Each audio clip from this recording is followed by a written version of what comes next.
अब हम क्या करते हैं, जो दुखी है, जो दुखी आत्मा है, यहाँ आते हैं, उनको जो भी हम मर्यादा बताते हैं वो सहर्ष स्वीकार करते हैं, क्योंकि वह लुट पिट कर आते हैं। उन्होंने सभी देवी देवता जाड़ के देख लिए, उन्हें सभी जंतर मंतर करवा रखे हैं, और यहाँ आते ही सुख हो जाता है। तो फिर वो मर्यादा खरी रखते हैं, क्योंकि उनको मालूम है यदि मर्यादा भंग होगी तो वो कैर फिर टूटने लग जाएगा। और जो बीच बिचाला सा है, जो ना गने दुखी है ना गने सुखी है, और वो यहाँ आते हैं, नाम ले लेते हैं। परमात्मा का तो स्वभाव है, बिजली कनेक्शन मिलते ही कोई काम कर लिया सब डूडा उठा देगी, और फिर वो लोग विचलित हो जाते हैं, क्योंकि ज्ञान संपूर्ण ना होने से, और कहीं लोकलाज में आके फिर वो कोई ना कोई गड़बड़ कर ही जाते हैं, और मर्यादा भंग हुई।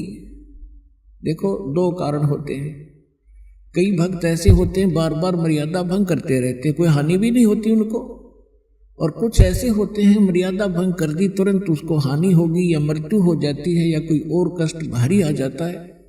उसका ये कारण होता है कि जो बार बार मर्यादा भंग भी कर रहा है, कोई हानि भी नहीं हो रही है, तो उसका अभी शुभ संस्कार पिछले चल रहे हैं, और जिसने मर्यादा भंग कर दी और मृत्यु होगी तो उसका संस्कार था मृत्यु का, और मर्यादा भंग होने से परमात्मा का प्रोटेक्शन हट गया और उधर से उसका वो समय आ गया। और यदि वो मर्यादा में होता तो वो समय वैसे कहा जाता मृत्यु का, उसको मृत्यु प्राप्त नहीं हो सकती। तो पुण्यात्माओं ये थोड़ी सी सावधानी ये भी बरतो, घनी सावधानी बरतो कि हमारा नाम खंडा हो। लोक लाज ना कीजियो निर्भय हो रहिए, ये मन साधो दीजिए तय गोविंद पाइए। परमात्मा कहते हैं लोक लाज ना करना अगर इस मार्ग में सफल होना है तो। हाँ, लोक लाज वो करो जो चोरी नहीं करे, उसमें लोक लाज माने, जारी नहीं करे, रिश्वत नहीं लेनी चाहिए, और झूठ नहीं बोला, किसी को ठगा नहीं, ये है लोक लाज करण की। लेकिन ये लोक लाज नहीं करे कि भक्ति मार्ग में बाधक हो। तो कबीर साहब कहते हैं कुलकर्णी के कारण ये हंसा गया बिगो, और तब ये कुल के कर लेगा जब तू चार पाया का हो।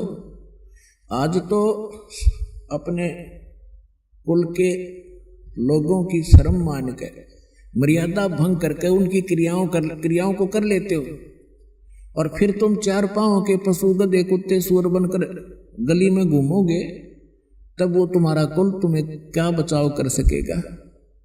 तो यहाँ कहते हैं लोक लाज ना कीजिए निर्भय हो रही है, और यो मन साधो दीजिए ते गोविंद पाइए। इस प्रकार हमने किसी भी कारण से आपकी कोई ऐसी घटना घट भी जाती है आपके घर पे, तो उसके दो कारण हो सकते हैं। एक तो ये है कि आपकी भैंस मर गई और मरना था लड़का, एक भैंस तो और 20 दे देगा भगवान, तो आपको वो बचाव किया आपका। फिर दूसरा ये होता है कि जैसे कई भक्त होते हैं दुखी होकर आते हैं, कुछ एक को तो आप देख रहे हो, जैसा बहुत अनुभव सुनते हो भक्तों की अपनी आत्म कथा, कई तो ऐसे होते हैं आते ही नाम लेते हैं और तुरंत ठीक हो जाते हैं अधिकतर, और कुछ एक ऐसे होते हैं नाम ले भी लेते हैं, 2 4 10 बार चक्कर भी लगा लिए, राहत नहीं, जो वो सोचकर आते हैं कि हमें ये होना चाहिए और वो नहीं हो रहा, तो वो ये सोच बैठते हैं कि मुझे तो कोई लाभ नहीं हो रहा। तो उसके कारण आपको बता दिया, बहुत से ऐसे हैं कि जैसे या तो मर्यादा भंग आपकी। कबीर साहब कहते हैं अपनी महिमा पर बताते हैं, सतगुर के दरबार में कमी काहे की ना, अन समोज ना पावता तेरी चूक चाकरी माँ। इस कबीर भगवान के दरबार में इम्पॉसिबल वर्ड नहीं है इसकी डिक्शनरी के, लेकिन हमें लाभ नहीं मिल रहा, तो उस कहते तेरी चूक चाकरी में, तेरी कोई पूजा सेवा और श्रद्धा में त्रुटि है, उसको सुचारू कर, फिर डूंडा ठा देगा। भगवान ही समर्थ है, ये क्या नहीं कर सकता।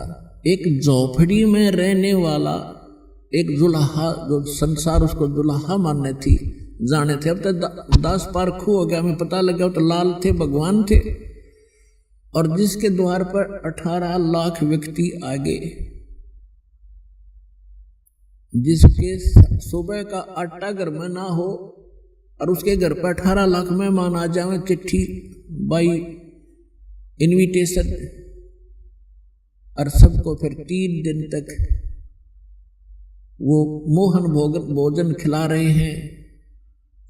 सब हलवा पूरी खीर खांड और सूखा सीधा को ले जाता, ले जाओ खा लियो अपने घर पर जाके, और 1 रुपये 2 दे रहे हैं। तो पुण्यात्माओं, वही समरस आज आपके साथ है, तो वो क्या नहीं कर सकता आपके लिए।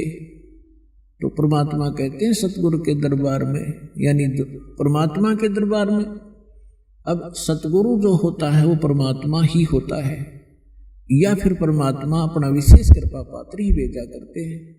तो वो कृपा पात्र जो परमात्मा का दास होता है, परमात्मा की सभी पावरों से युक्त होता है, उसको परमात्मा अपनी शक्ति देकर भेजता है। जैसे प्रधानमंत्री का कोई प्रतिनिधि हिसार में आ जाता है तो उसको वो अपनी बहुत सी पावर देकर भेज देता है, और हरियाणा स्टेट के लिए वो पर्याप्त होता है। जो उसको उसकी रिक्वायरमेंट होती है वो पूरी कर देता है 1 मिनट में।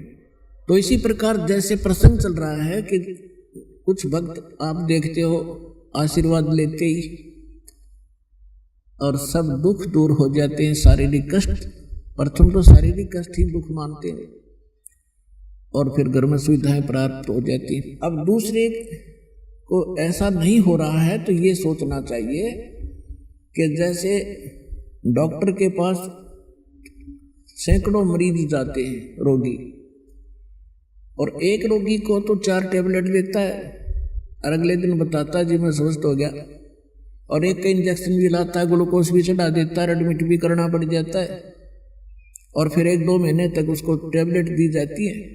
तो स्वस्थ करके छोड़ेगा डॉक्टर, क्योंकि उसको पता है ये रोग भयंकर है, ये 4 गोलियों से ठीक होने का नहीं है। तो पुण्यात्माओं, आप जी ने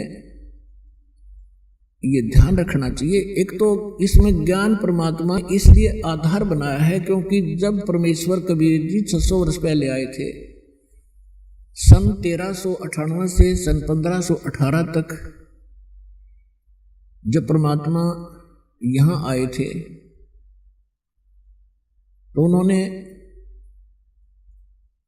अपनी वो सारी लीला करके दिखाई थी जो भगवान किया करते हैं।